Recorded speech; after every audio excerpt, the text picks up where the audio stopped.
You found the place to learn your gay BCs. Get the gossip, the answers in their histories.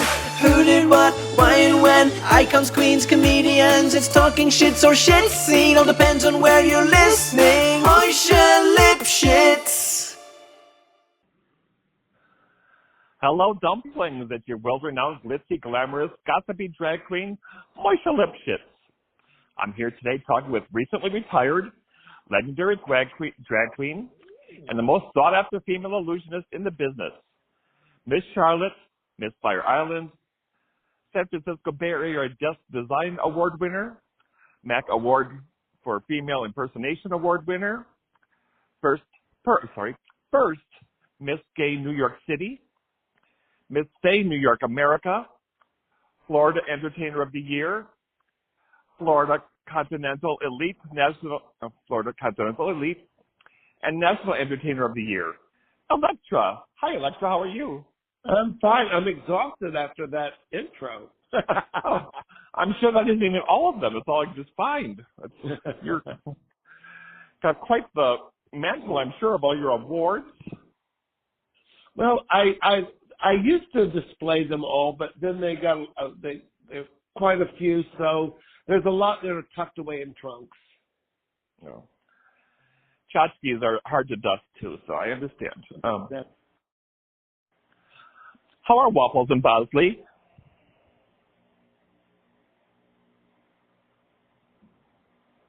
Who?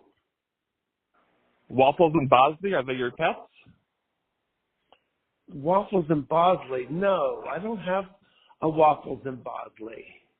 Oh, okay. Those, I don't know who that is. I have a little miniature schnauzer named Judy. I thought I saw that on your Instagram. I apologize. Okay. How's Curios? My boyfriend, Stavros, he's doing good. Kyrios means Mister in Greek. Oh, okay. That's the word for Mister, Kyrios, and so that's what I call him, Mister. Yep. He's doing good? Yes. Good. He's very well. He being good to you? He's being extremely good to me. He's at work now. See, I'm retired, so he's still working. So I think anybody that's still working is being good to me. Good. I read that you were born into a Navy family. Where did you live? How many moves? Well, I was born in Portsmouth, Virginia. And so then once my father was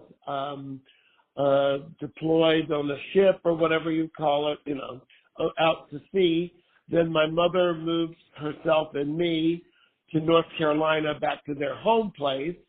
And then once he got back from sea, then we moved to where was it? Pensacola, Florida. And I spent my third and fourth year there. And then we moved from Pensacola, Florida to Virginia Beach, where I spent all of my schooling up to the 10th grade there. Then he retired. Then we moved to North Carolina to be with all of their families because my parents are from North Carolina. And then I moved away from there after that. You have got such a mind like a steel trap. Your memory is intense. I can't remember what I had for breakfast this morning. Well, I'm impressed. Thank you. I try to keep it active because I tell you, short-term memory I don't have as much as long-term memory. I hear you. I read that you created your drag stuff from a friendly dare. Can you elaborate on that? Well, I went to my first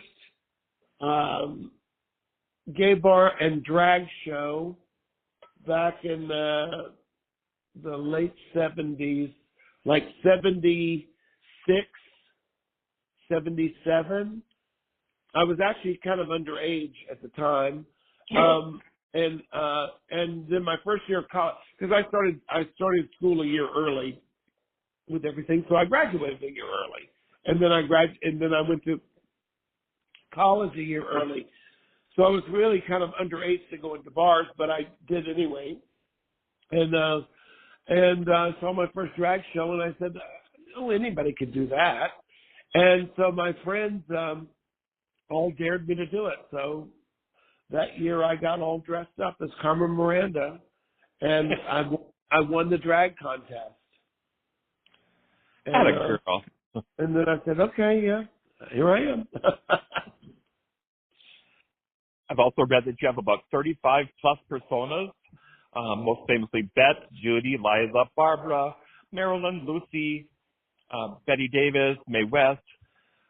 Was there anyone that you couldn't nail down enough to bring to stage? I'm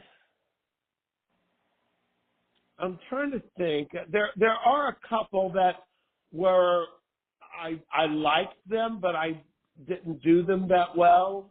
And so I never did. People always wanted me to do Shirley Bassey, and I love Shirley Bassey. I mean, I really loved Shirley Bassey, but it was just not in me. I just couldn't do it, you know? And I tried, and anything I did like that, if I didn't succeed with it, since I was so well known for the other ones, I didn't pursue it, you know? I mean, I would give it a try amongst friends or whatever, and then I would shelve it if it wasn't up to par. I mean, things like, the crazy thing is, a lot of my characters that I did so well were by accident. Like Lucy, I was one Halloween I was dressed as Wilma Flintstone with a friend of mine dressed as Fred, and I looked in the mirror and I'm like, I don't look like Wilma, but I look a lot like Lucy. And that's what clicked in my head, and that's what I started doing Lucille Ball. We all love Lucy. Yeah. Oh, yeah. I saw that you performed at the Legendary Studio 54. I assume there's a story there somewhere? I performed there one time, and this was, I mean, it had been closed and reopened and closed and reopened again. So it was sort of like second generation Studio 54. It wasn't the original people, because the original people were either dead or in jail, you know. But it was probably like the early 80s. I'm thinking it was the early 80s. And I was booked there to do Cher. And I came out, and there I was, you know, like dressing backstage, which was underneath the stage, in the locker rooms and all that stuff, of places that I've been to Studio 54 and carried on quite a bit in the bleachers and everywhere else in that place, you know. I mean, there was a lot of partying going on there over the years. But there I was performing in the place that was so famous, you know. And but by that time it was not, I guess it was more infamous than famous by that time. Any Jerry Hall sightings or anything, or? No. I don't know that there were any important people that still went there. By the time I went there, it was more what they call bridge and tunnel. And in New York, that's the phrase that they used in New York. Once a place had seen its heyday, and they stopped being so exclusive, they would start letting in everybody. That meant bridge and tunnel meant you didn't live in Manhattan. You had to come from a bridge or a tunnel to get into the city. You know, meaning that you were from either New Jersey or from one of the boroughs or whatever. And that was the term they used. They used to use the term bridge and tunnel. It was the bridge and tunnel crowd. I also found out through my investigation that you and your late husband owned a drag supper club, Madams, a real-life Wacosta Falls, a birdcage. Yeah. Any great stories from that? I have a slew of stories from that. That was probably that 5 years was the longest 20 years of my life. It was a constant job. I was when I first started it, I was in way over my head. But I did have, I had one partner that encouraged me and one partner that indulged me and one partner that fought with me. There were four of us that were partners. My husband really wasn't a partner, but he was just my husband, but he did work there. But anyway, I had some great times there. I mean, really good times. And there were quite a few celebrities that came in there. I mean, people loved it. I mean, it opened the same year that the Moulin Rouge, the movie, came out. Mm-hmm. And so it had that kind of flavor to it, where it was like an all-inclusive kind of atmosphere, and much like Moulin Rouge was. And so people, people that were known came. I mean, Lorna Luft came in there quite a bit. Barbara's sister. Huh? Babs' sister? Yes, she came in there. No. Lorna Luft was Liza's sister. Oh my God. Liza's sister. But Rosalind Kine came in there too. Barbara Streisand's sister. She did come in there.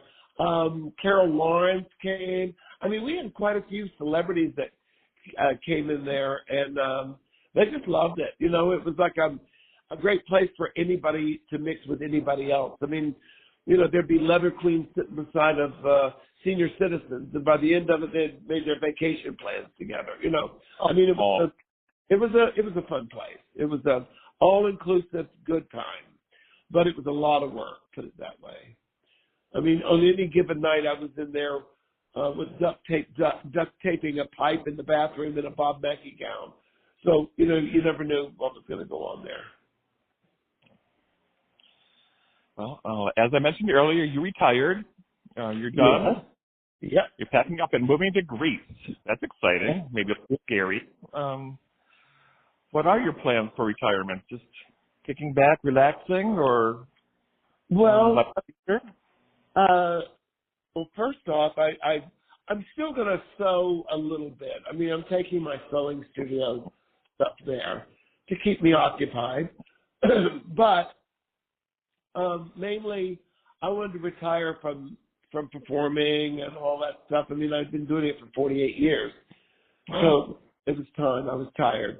And so I'm really looking forward to traveling. And I figure I've spent 66 years in this country, so the remainder of my time, 20 plus years or whatever it is, should be spent somewhere else.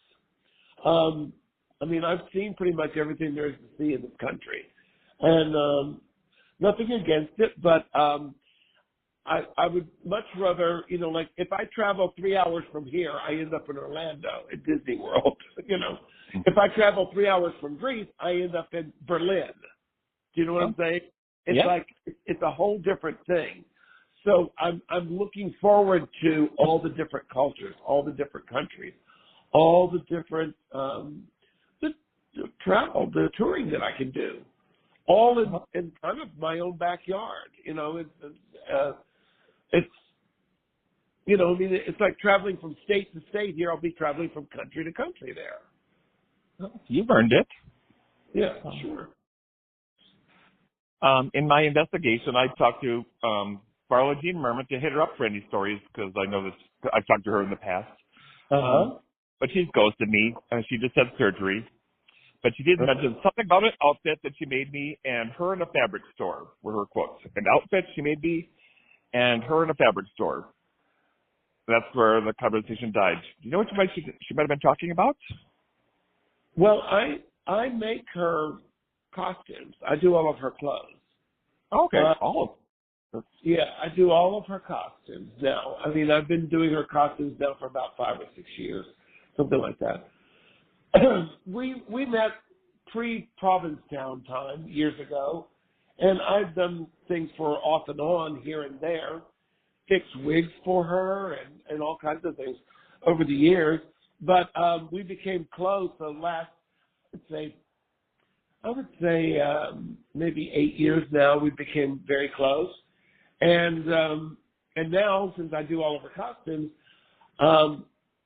she loves to go to the fabric store with me because she watches me. It thoroughly entertains her to watch me in a fabric.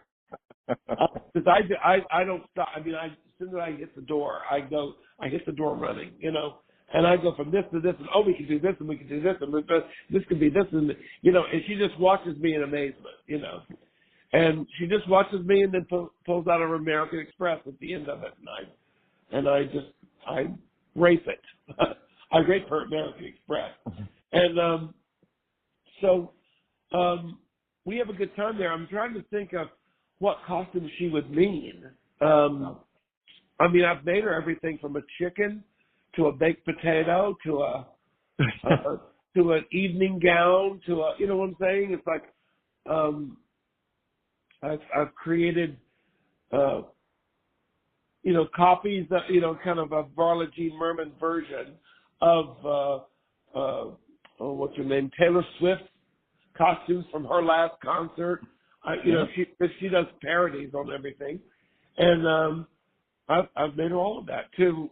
I mean, in her show now, I'm complete with masks that look like Bianca Del Rio, in the show. And she's not wearing that. Somebody else in her show is wearing that. But I've done everything for her from A to Z. Yep, she came here to Minneapolis, and I just saw that a few months ago, I think. Yeah, her Errors tour. Yeah. Yeah. She just had an operation, and she didn't spend but like 3 weeks healing time, and she's back on the road again. It's amazing. With Varla, she's such a gorgeous woman and such a handsome man, hairy man too. You got a lot to cover with the fabric, so you're God's work. He's a big guy. He's a very soft woman. You worked on Broadway for Dreamgirls and Starlight Express and La Caja Falls. Any anecdotes or experiences to share with those? Those were back in my my graduate school years at NYU, and I was young, dumb, and full of those days. And then I was invited into the United Scenic Artists Union, the union for costume designers, and so I worked professionally with you name it. I mean, I worked on all those shows because back then, I don't know about now because I've been away from Broadway for quite a number of years. But back then, there were about 5 different costume houses in New York that built costumes, that made the costumes. And you worked on one of now, I mean, with Amazon and with everything else going on, you have costumes made all over the world now, But back then, there were costume masters and there were big houses in New York. And I worked for all the Barbara Matera, and actually Bianca Del Rio worked for Barbara Matera also. But because Bianca Del Rio is quite the seamstress. Oh, yes. Costumer too, But I worked at Parsons Mears, which was they did Sophisticated Ladies, and they did Starlight Express. They did more dance costumes. Each one was sort of celebrated for what. Barbara Matera did more period costumes, like the 1930s and 40s. That's when all those shows were out, like 42nd Street, and all those shows about the 30s and the 40s, And Vincent's, there was another costume house named Vincent's, and that was more for men's tailoring. They were known for their period suits.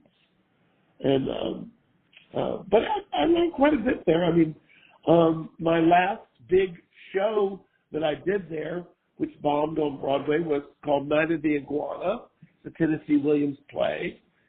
And it starred Eileen Brennan and Michael Moriarty and Roy Dotrice and Jean Moreau. And those were the stars of that. And it kind of failed. Most of the shows they start them out in a different city, and then they bring them into New York.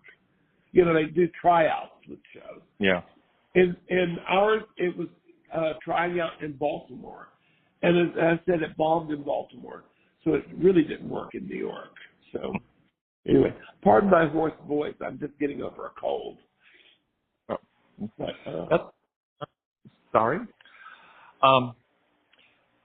Came across a nugget that you did work for commercials for Nabisco and Burger King. What was that about? Well, towards the end of my Broadway time or whatever like that, I developed a partnership with another guy who did hats and props and things at Eve's Brooks Costume House. And we became very good friends and very good buddies. And he had connections, and he did television commercials. And at that time, I mean, have you ever heard of the Sun-Kissed Fun Fruits trees? The kiddie No. TV commercials? Fun Fruits? Did you ever hear? Well, but yeah, Sun-Kissed. It was Fun Fruit. It was fruit roll-ups. You know, like kind of like fruit roll-ups. Yeah, fruit roll-ups. And there were commercials with the Sun-Kissed Fun Fruits trees. And so I built those trees, and I was in one of those trees, operating like a puppet. That's why I got my SAG card from doing that. And then the Teddy Grahams bears, Teddy Graham crackers, the graham crackers, Teddy Graham. Love them. Well, I made all those bears. Look at you. Yeah, Richard designed them, and I made them out of foam and then fur and the whole thing. So we made those bears. And then we worked for Sun-Kissed and Nabisco quite a bit after that. And we ended up making a dragon for this one commercial for the Fun Fruits trees. Because it was always about the kids going on some kind of adventure, you know. These little kids, like little pith helmets, and they'd go, you know, all of a sudden they'd come up to a dragon. And there we'd be at 4 o'clock in the morning with oxygen masks on up under all this dry ice, operating this dragon that we had created. So I worked with, and I made a talking grill for Burger King. There was a commercial years ago where the person drives it into the garage and they get out of the car and the grill talks to them. There was an old grill in the corner with spider webs all over it. He goes, "You never take me out anymore." And it was the person had a bag full of hamburgers, you know, from Burger King. Mm-hmm. And it was the grill saying, "You never take me out," like you never grill anymore since you go to Burger King, that kind of thing. And so we made that talking grill. And Richard was inside of that with his arms, making it talk. With your 35 plus impersonations, who have you impersonated that you've met? Oh, okay. Let's see. Well, I impersonated Bette Midler, and I've met Bette Midler. And she's seen me do it. You know, that's another different thing. I've impersonated Cher, but she never saw me do it, but I've met Cher. Through actually another impersonator, through my drag daughter. And then I say I've impersonated Liza Minnelli, and I've met Liza Minnelli, and had dinner with Liza Minnelli, but she's never seen me do it before. Let's see. I did not do Judy Garland the night that Lorna Luft came to my restaurant. I did Lucille Ball instead that night. And I met Lucy Arnaz, but she's never seen me do Lucy. And I did perform for Elton John as Elton John at Versace. I brought in the New Year's 1996, right before Versace was killed. He was killed in July, and that New Year's Eve before that, I was the entertainment bringing in the new year, and his house guest was Elton John, and I performed as Elton John for Elton John. Yeah, that Andrew Cunanan used to live here in the Twin Cities, so yeah, we know him. I remember that. Yeah, it was a very awful time. They say never meet your heroes. Who have you met that greatly disappointed you? Who I met that disappointed me? Well, someone that I knew for a while. It's not that I met them and they disappointed me, but I knew them a while, and they got so that they disappointed me later on. Was Harvey Firestein. Oh, okay. Harvey and I were buddies for years, and then it wasn't that I was whatever. I was just there, and he had no time for me whatsoever. I'm sorry. I was like, well, I don't care. That's on him, not me. What is your favorite memory from your years of entertaining experience? My favorite memory. I would think that one of my favorites, my most frightening, was when I actually discovered that Bette Midler was watching me do Bette Midler. That was frightening. That scared the shit out of me. But my most rewarding one, I think, was performing for Elton John. Now, he can be intimidating, I'm sure. Yeah. He's a sweet man, very sweet man. What bad experience or bombing still haunts you now? Bad experience or bombing. Did you fall on stage? Did you forget your lines? Did you anything like that? Oh, all the above. That goes with the territory. Trying to think. I guess the one thing the one I was known back in the day when I did pageants. I guess I was known for question and answer, like acing the question. To a question and answer. And I was at a pageant called Miss National. It was the national version of I was representing Florida. I was Miss Florida National. This was 1996. And my sponsor had just, God rest his soul, my sponsor had just almost, he kept yelling at me and all this stuff. Why are you wearing this? Why are you doing this? Why are you doing that? And had me so upset that I wasn't concentrating anymore. I'd lost my focus on the pageant. And they asked this question, and I think I did everything but save the whales out there, except answer. You know what I'm saying? In fact, the person that asked me the question kept giving me this kind of stink-eye look like, what the hell are you talking about? I went off on this tangent, and I knew, I had gone so far off I couldn't get back on track. And I think that's probably the most embarrassing or whatever, scariest moment in my life up there. Oh, I'm sorry. You survived. Oh, yeah. How about a 3 quick makeup questions for you? What's your best tip for makeup? Or focus on or avoid? The best tip it depends on what you're trying to achieve, I think. I would say a good, strong foundation would be the best tip. Quick question, what to avoid? Cover girl does not cover boy. But the funny thing is with makeup is there's only about 2 or 3 makeup companies in the world. All the makeup comes from the same places. It's just differently. And there's different degrees of, intensity or whatever. Like the cheaper grade you go, the more watered down something is. But it's like, I think it's Helena Rubinstein, Max Factor, and something else. I think Revlon's owned by Max Factor, or Max Factor's owned by Revlon. It's like Mac is in with one of those companies. It's like there's only about 3 companies in the world, and everything else they're just divisions of that. So when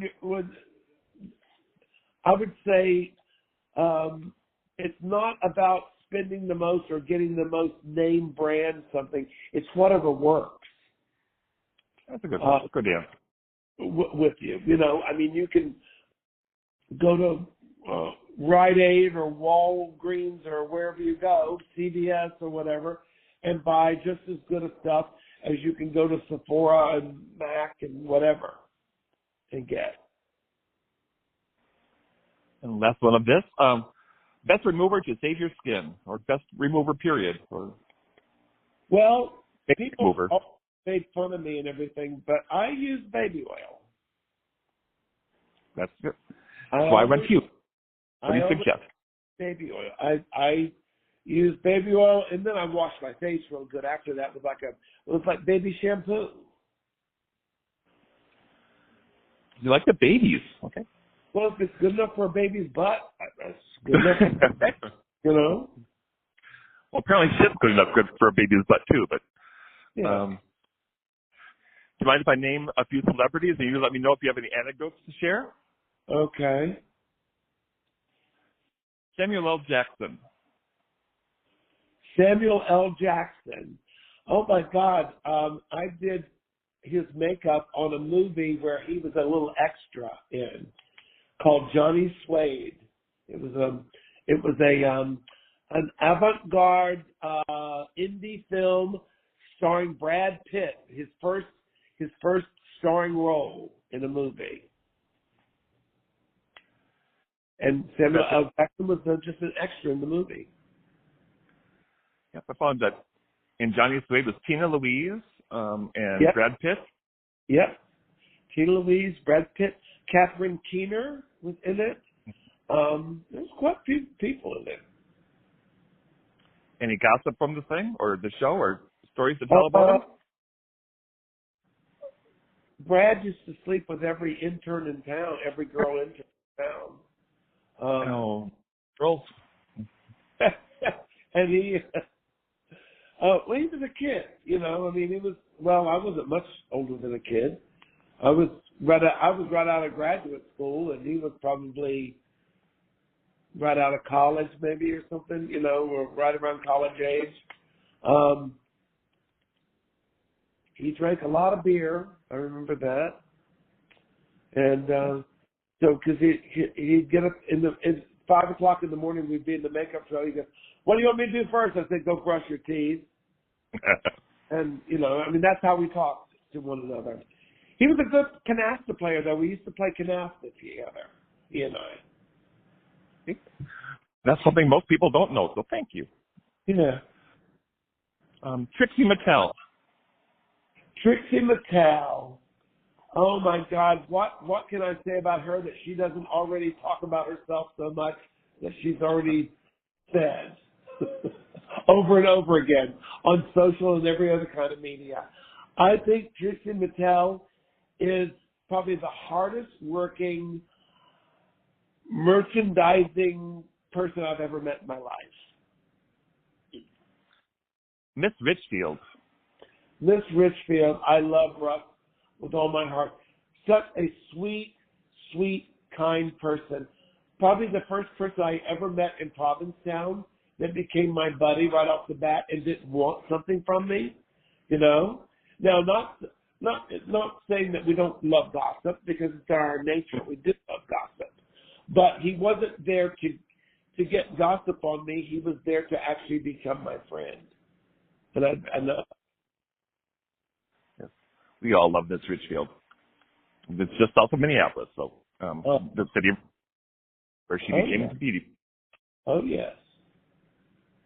Howard Stern. Howard Stern was so misleading. I mean, you would think you know Howard Stern from either the talk shows or his radio program or something as this smart-ass lech kind of person. He is not like that at all. He is the sweetest, kindest, most gentle person I've ever met in show business, I would say.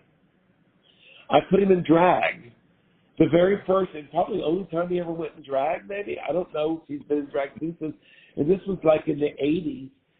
He interviewed Tula, the model, who was the first trans Playboy, or it was a Playboy or Penthouse. I can't remember which one.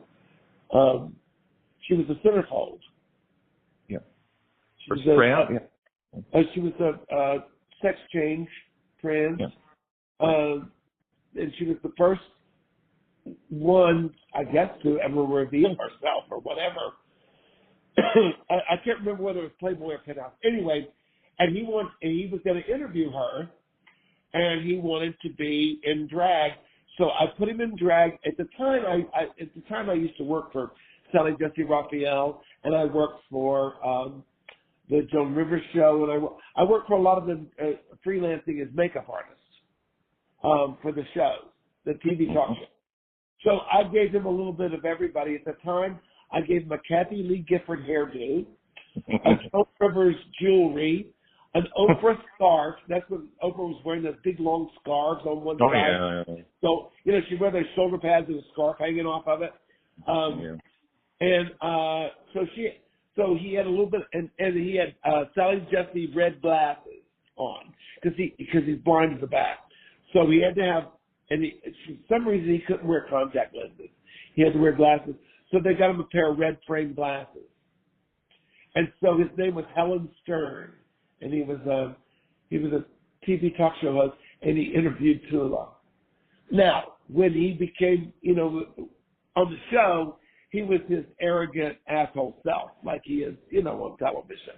But backstage, when I'm doing his makeup and everything, he was the nicest person in the world.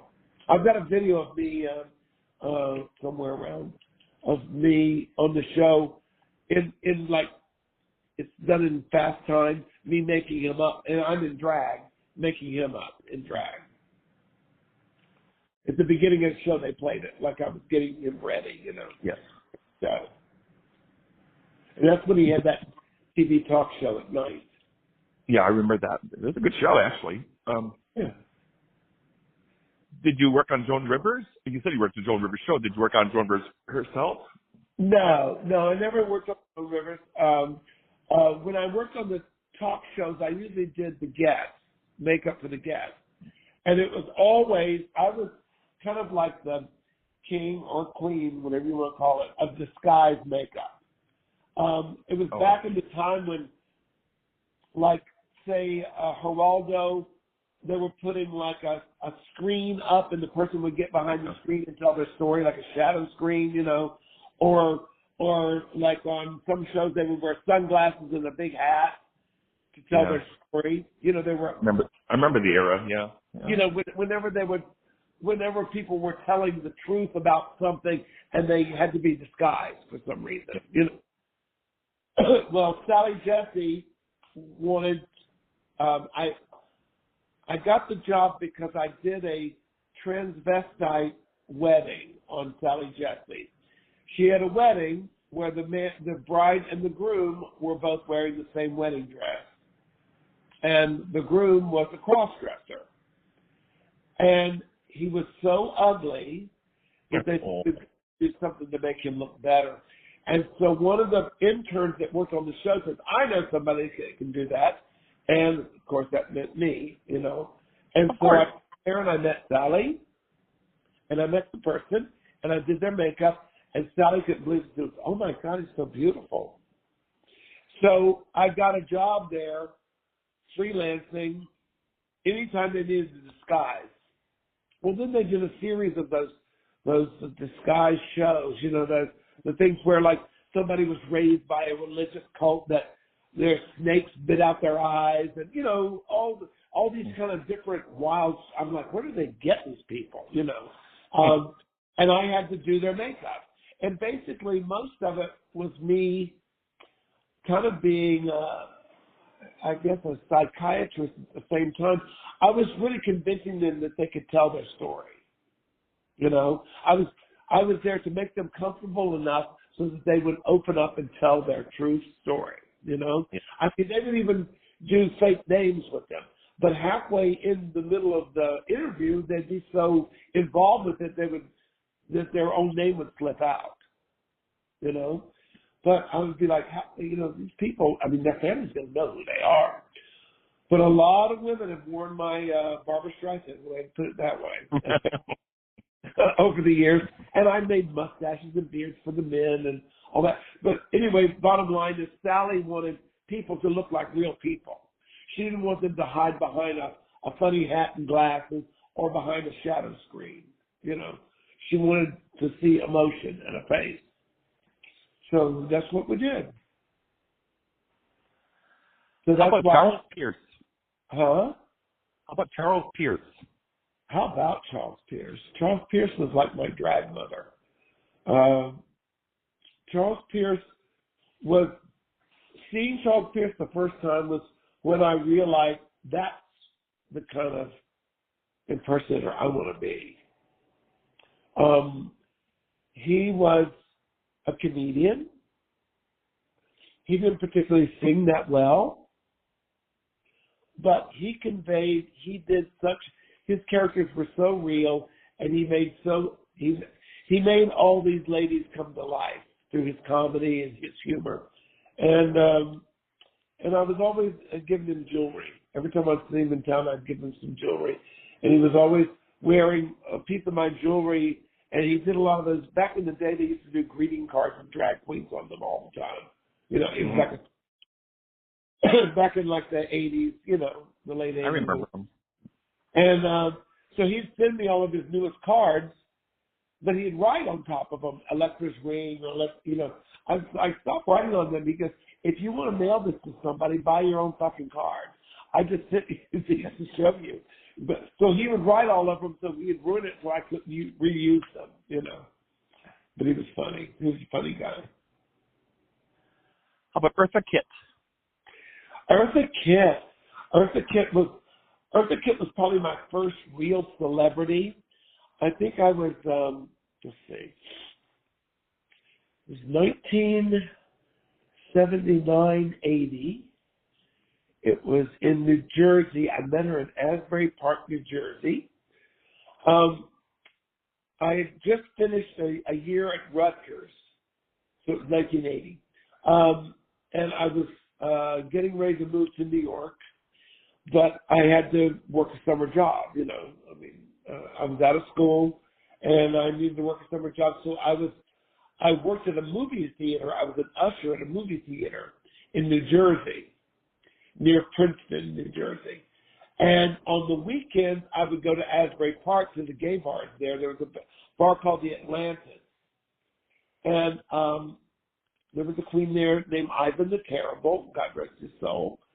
And he always told me he was a friend of Eartha Kitt and all this stuff. Long story short, we became friends. I started doing some drag there because I had not done any drag after moving from North Carolina for a whole season, and then he wanted me to do some drag, so I started doing some, and with him, and so lo and behold, Eartha Kitt comes out with that record album of her lying on the piano with her legs up, kicking up in the air, that disco album. I Don't Want to Be Alone, Where Is My Baby, and, you know, the Cha-Cha Heels and all those songs, you know. And she was touring all the gay bars. It was like her comeback, like her Eartha Kitt's comeback. And she toured there, and lo and behold, we did know her. And so her manager, Cecil Gorey, that was his name, and I became a little bit more than friends. We became very intimate, Oh, my. to put it mildly. So I ended up shacking up with him in Eartha Kitt's apartment in 83rd Street and 3rd Avenue in Manhattan. And that's kind of how I got my first apartment in New York. But Eartha Kitt, getting back to her, we had met, and Ivan had told her I made costumes and everything else, and she hands me her Bob Mackie gown. That's the first time I ever held a Bob Mackie gown in my hand. Oh, nice. 9 or 80. The first time I'd ever met a celebrity, right? And she'd been promised a private dressing room. Well, it was a bar, you know, this bar. So they didn't have a private dressing room for her, so she dressed in the office. Well, that night after she had left, the lady, the owner, Fran, went in there and she sat down in the chair, and Eartha had peed in the chair. The whole chair, soaked in her office chair was slosh, wet. And I'm like, well, that's what you get for promising her a private dressing room with a bathroom and didn't give it to her, you know. Anyway, Eartha had lost some weight, and I took in by hand her Bob Mackie gown. So that I sewed up her Bob Mackie gown for her to wear that night for her performance. No, that's a story. Okay. Yeah. Like I said, it was my first time ever touching a Bob Mackie gown, and my first time ever touching a real life celebrity, you know? How about Boy George? Boy George and I became buddies. Boy George saw me at Miss Florida, the first year I entered, 1993. He saw me do my change from Bette Midler to Elton John. That was my talent number. And I didn't win the pageant, actually I did win the pageant, but I wasn't crowned. It had already been planned for somebody else. Or so they tell me. I don't know. Anyway. They come up with some excuse why I didn't win. But anyway, he kicks her out of the limo and says I'm the person the queen that did the... Anyway, he sent his manager backstage, sent me his card. We became buddies, and when he did a big show at the Warsaw Ballroom, which was on South Beach, I opened for him there, and I opened for him in London at the Hippodrome. I was the opening act. That act of Bette Midler and Elton John was his opening act when he made his big comeback from, his drug rehab and all that stuff. Nice. And we became buddies. And I took him all over South Beach, and even though he was, not doing drugs or anything like this, he did drink a lot of beer. Because, I was like, are you okay to drink? He said, yeah, it's fine to drink. I said, okay, I don't want to be the cause of something, How about Jimmy James?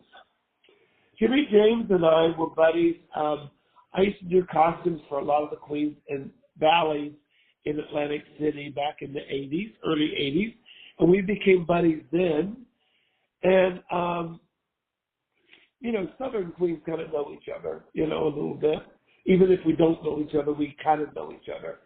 And then I lived up in New York, and then he was in Atlantic City, New Jersey, and that's when he got his bookings for Provincetown. And through that, he became very famous, and came back and moved into New York and everything. So I helped him with some costume stuff, and we became buddies. And the last time I saw him was in Provincetown. I guess one of the last summers I was there, he was there too. We were working at different venues. I actually worked at his old venue where he had moved over to, but he had moved back to the venue where he first started. I think he first started at the Pilgrim House in Provincetown, and then he moved over to the Post Office Cabaret, and I started out at the Post Office Cabaret, and then he moved back after several years to the Pilgrim House. Anyway, his mom just passed away this past year. Oh, I didn't know that. Oh, too bad. Yeah, he loved his mama. He moved back home to be kind of a caregiver to his mom several years ago. And his mom, her name is Josephine. And she just passed away not so long ago.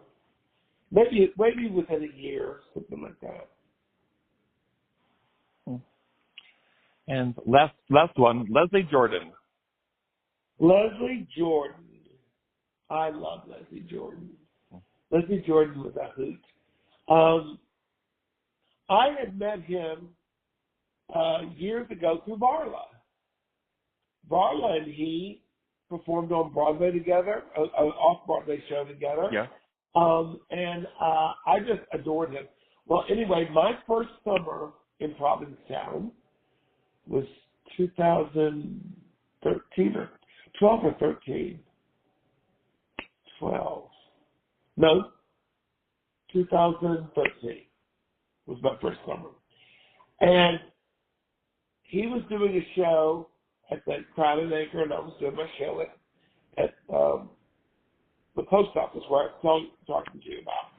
And so, people go out on the street and bark their show. They call it barking. It's like, come to my show. They pass out flyers. They pay people to help, pass out flyers to get people to come into their show. Yeah. Just like a carnival barker used to do back in the day. So they call it barking, the show. And it's a tradition there in Provincetown. Everybody does it, unless you're so famous that you don't have to do it anymore. Like Richfield or Barlow. They don't have to do it anymore. But I had to do it, and Leslie Jordan was out there doing it for his show at the Crown and Anchor. So here I come up the street in a pedicab dressed as Dorothy. And I hear this, Dorothy, Dorothy, I love you. Come back, Dorothy, Dorothy. And I look around, and there's this little person running after my pedicab. I'm like, oh, my God. That's Beverly Leslie from Will and Grace. And I said, stop. And the guy, the little Bulgarian pedicab driver, I said, stop. And so he goes, I just love you, Dorothy. And so we took a picture together. But I just got a new cell phone, and I didn't realize. He goes, I didn't hear it click or anything else. We had it on video. So I've got a video of Leslie Jordan and I trying to figure out how to use my camera. It's just a stupid, in the dark, a stupid video thing. I've saved it all these years. But it's Leslie Jordan and I trying to figure out, I guess we got it, or whatever. And then shortly after that, he died. Oh, I'm sorry. Yeah. Okay. The last section, rapid fire questions. Are you ready? Sure. Favorite movie? Favorite movie, Wizard of Oz. Favorite TV show? Favorite TV show, The View. Favorite swear word? Fuck. Who do you admire most? My mother. What would your last meal be? My last meal would be mashed potatoes with anything. What is or was your drink of choice? Vodka, cranberry, grapefruit, a sea breeze. What is your favorite karaoke song?